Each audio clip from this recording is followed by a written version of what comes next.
So remember from yesterday, adding and subtracting complex numbers, piece of cake, just combine like terms, right? Couldn't be easier. This is same kind of idea, right? We just treat the I like a variable, but there's one part that we just, it was right at the very end of class, whoops, when we talked about this, so I want to make sure everybody got this. But when we're doing something like this, we'll just distribute like we normally would, so we get what, negative 27. What else? And then Plus not here. Plus 100 I squared. okay, plus 100 I squared. So what do we do with the I squared? It's a negative. It's a -1. Good. Think about just for a second what the definition of I is. So I equals the square root of -1, right? So then that must mean that I squared equals -1, right? What would I cubed be in terms of I?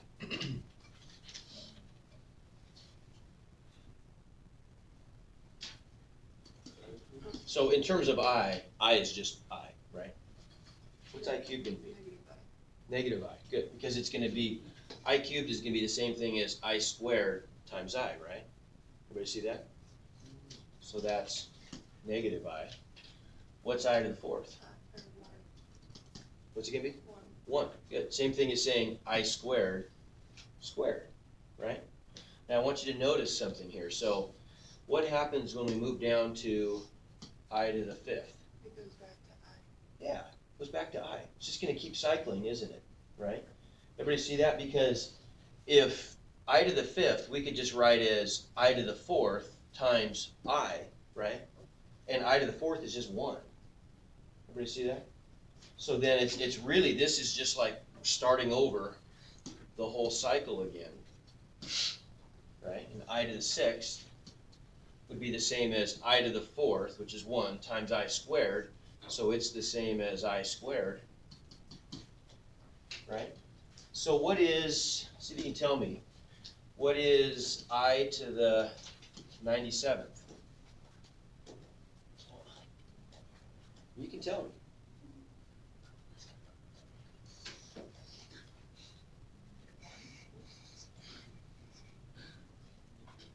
I think so. But why? What's going on? How are you going to know, though? I guess I'm not so worried about the answer, but how are you going to know? How would you find out? Divided by 4. Okay, so 97 divided by 4 is what? It goes in, what's the last number? Does 4 go into 97 evenly? It doesn't. What's the remainder if you divide 4 into 97? 4 goes into 96, right? Everybody agree? So if it goes into 96, then isn't 96 going to be I to the 96 has to be the same answer as that, it's just 1. Everybody agree? And so then it's just going to be this. It's just going to be 1 more. So it's 1 after the cycle of 4, right? So it's going to be I. Everybody see that? That's not in the book. It's just kind of a cool thing to see. It's not like it's really critical, but it's kind of an interesting pattern that you see. Okay, so if we, going back to the problem here, we said this was just going to be a -1, and so then when I combine like terms, what am I going to get? Negative 27 plus negative 100 is negative 127, and then what, plus 60i? No big deal, right? Okay, we didn't talk a lot about this yesterday, but I bet we probably don't need to talk anymore about this. Try one of these. Let's see.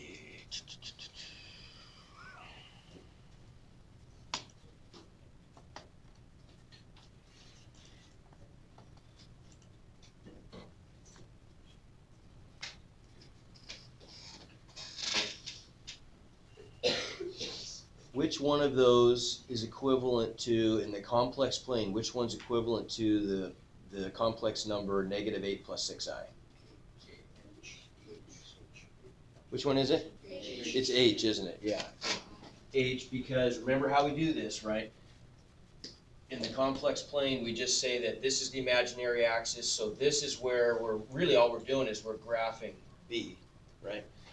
The imaginary part, and this is the real axis, and so that's where we're graphing A. And in this case, A is -8 because we're just writing our complex number in standard form. A is the real part, B is the imaginary part, which is just the coefficient of I, right? So we're just back, the ordered pair would just be -8, 6, and so there it is, right? Okay, so one other thing about this, while we got this picture up here, not in your textbook, it's something I just want you to be aware of. You know, we're not really going to do anything with it, but it's almost just a vocabulary word I want you to know, and that's modulus. Okay, the modulus of this number, this complex number, is just the length of the vector in the complex plane, right? So how are we going to find that? How are we going to find a modulus? Okay, good. So really all it's just Pythagorean theorem, isn't it? Right? So if I want to find the modulus, if we drew like just a triangle,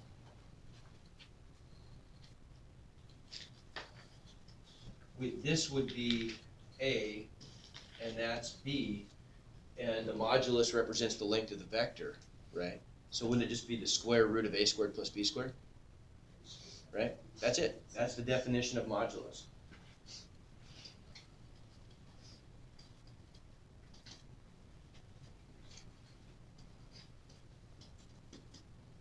And usually it's represented, let's just say that we're going to call this complex number Z. A lot of times we'll use Z to represent a complex number. So if Z is the complex number A plus BI, then if we want to talk about the modulus of Z, we write it like this, kind of like double absolute value bars. I think that's how, actually our book doesn't even do it, but that's typically how you would. Okay? So it'd be, well, what would it be? Well, actually, that is going to be something, isn't it? Because that's a 3, 4, 5. What's it going to? Yeah, it would be 10, wouldn't it? Yeah. Good. Modulus always positive. It's a distance. Okay. So I think we're good. Let me show you the last thing here, which our book once again doesn't do. But I want you to know how to do this. This I think this is important. You know how to divide complex numbers. So I'll pull up an example. And you tell me what you think we should do here. I bet you're right.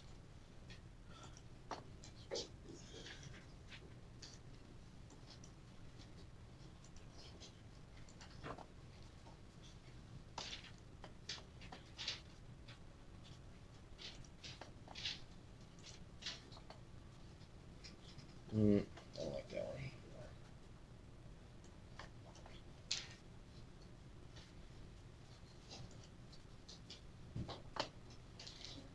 Yeah, that's better.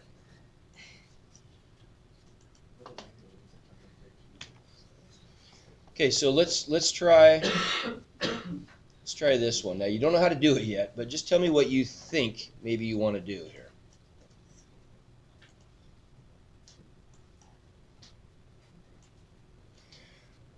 Remember, the goal is going to be to write the quotient as a complex number in standard form.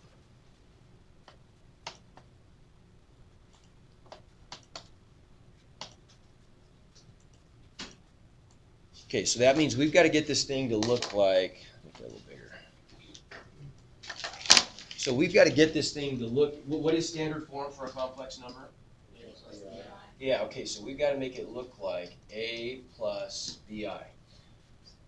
What do you see as being the problems right now? It doesn't look anything like that. If you had to identify like one problem here, the main problem, what do you suppose it is? It equals. Yeah, I mean, that part looks okay, right? But how do you have i's in the bottom? right? There are no i's in the denominator in a complex number in standard form. So we gotta somehow find a way to get those i's off the bottom. This is similar to the problem we face with simplifying radicals, right? We can't have square roots on the bottom. So we do something to get rid of the square roots on the bottom. Any ideas? Well, I'm just curious. Anybody come up with those? Any ideas how we might, or strategy, how we could somehow get rid of those i's on the bottom? Multiply by 5i. Multiply, that's, okay, that's You could, interesting. Now, what's your reasoning there? That's not bad. What do you think?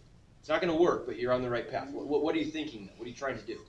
Because it's the reciprocal of dividing by 5i. Okay, I see. Okay, not exactly. Close. Did you notice something though? Was there a way that we got i's to go away earlier? If we look back at stuff we've already done. Okay, yeah, an I squared, right? Erase it. That's not an option. Me. So I squared was good. I squared became -1, and that was one way to get rid of an I, right? So is there a way that we could multiply the bottom by something so we could get I squareds, to eliminate the i's from the bottom? What do you think? Suggestions. Just kind of focus on the bottom part of this. Obviously, whatever we do to the bottom, we're going to have to do to the top, right? We're going to have to multiply probably by a fraction that's got the same thing on the top as the bottom, because we don't want to change the answer. We just want to change the form of the answer, right? So we're multiplying by the multiplicative identity 1. Square, okay, maybe square the bottom. Reasonable thing to say. Let's try that. So by squaring the bottom, you mean multiply top and bottom by 2 plus 5i probably, right? Because we have to multiply top and bottom by the same thing. Okay, so let's try that.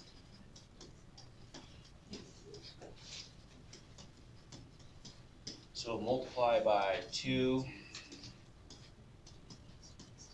plus 5i over 2 plus 5i. Okay, so then let's just look on the bottom, because that's the place where that's where the work is being done. We're trying to get rid of the i's on the bottom. So if I distribute on the bottom, I'm going to get 4 plus 10i, and then plus 10i, and then plus 25i squared. So that almost worked, but almost with those cross terms. 10i plus 10i is 20i. Now it worked great. The 2 times 2 worked fine, obviously, and the 5i times 5i gives a 25i squared. That's just going to be -25. So those two are great. It's these cross terms that cause the problems. Would there be a way that we could slightly change what we're multiplying by so the cross terms go away? Okay. Let's multiply by what's called the complex conjugate. Now, what's it mean? Let's kind of break that word apart. So we're gonna change what we multiply by. So instead of 2 plus 5i, we're gonna multiply by 2 minus 5i. These two binomials are called complex. Oh, spell that. How do you spell that? J, that's right. There we go. Thank you. Complex conjugates. What does it mean to be conjugates? So conjugates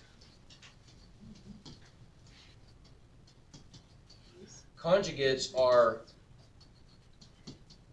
binomials with opposite operations, right?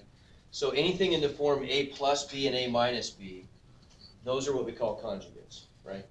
Conjugates you've seen before. If you go back to, this would have been probably Algebra 1. You've seen this pattern before. You've seen the pattern of difference of squares.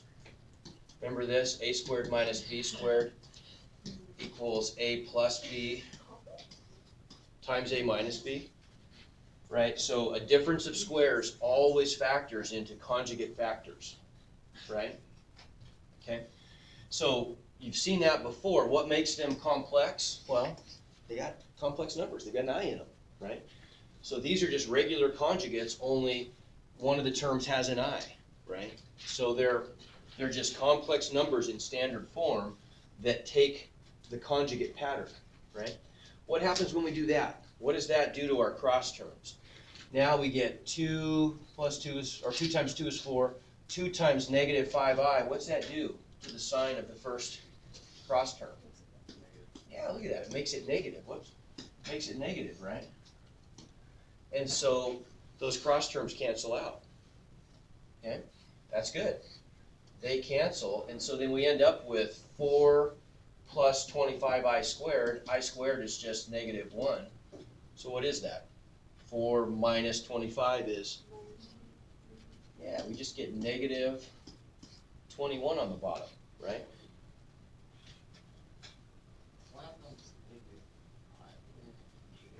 Oh, yeah, you're right. Whoops. Yep, you're right. Forgot to change that sign, didn't I?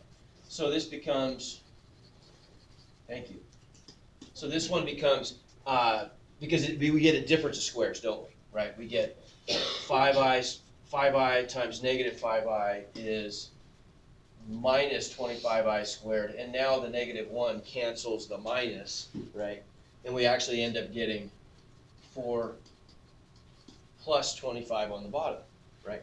What do we get on the top? Who cares? We're going to get some complex number, right? Some complex number on the top, and then we just have this 29 on the bottom. Well, that's okay. I can split the fractions up. So whatever a is on the top that I get, I'm just going to divide a by 29. It just becomes a fraction. That's okay, right? Whatever b is on the top, it's just got a 29 on the bottom. So let's finish the problem here so you can see how it works. But the trick is pretty simple then, right? All you got to do is multiply top and bottom by the complex conjugate of the bottom when you divide to get rid of the I on the bottom.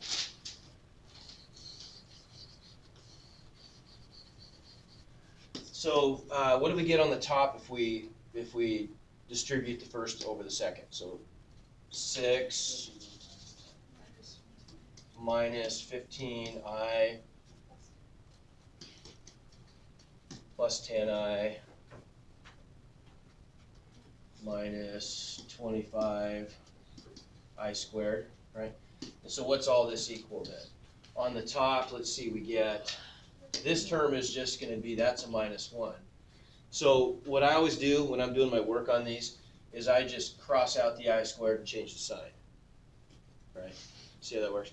So then we end up with 6 plus 25 is 31, and then minus 5i. All over 29. So that's a reasonable answer, but if we want to write it in standard form, we've got to write it as a real part plus an imaginary part times I, right? So what would I do? Yeah, just split the fraction, right? Don't write it with the common denominator. So 31 29ths minus 5 29ths I. That's it. Okay, make sense? What would you do? Last one, I'll let you work on this. So what would you do, like in this case? What if you had a combination of a bunch of stuff going on?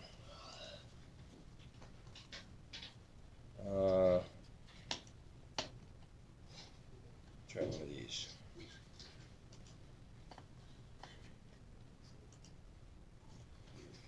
So that looks pretty bad, but really that's not such a big deal. All we're going to do is just follow order of operations, right? What's the first thing, by order of operations, what's the first thing we would do there?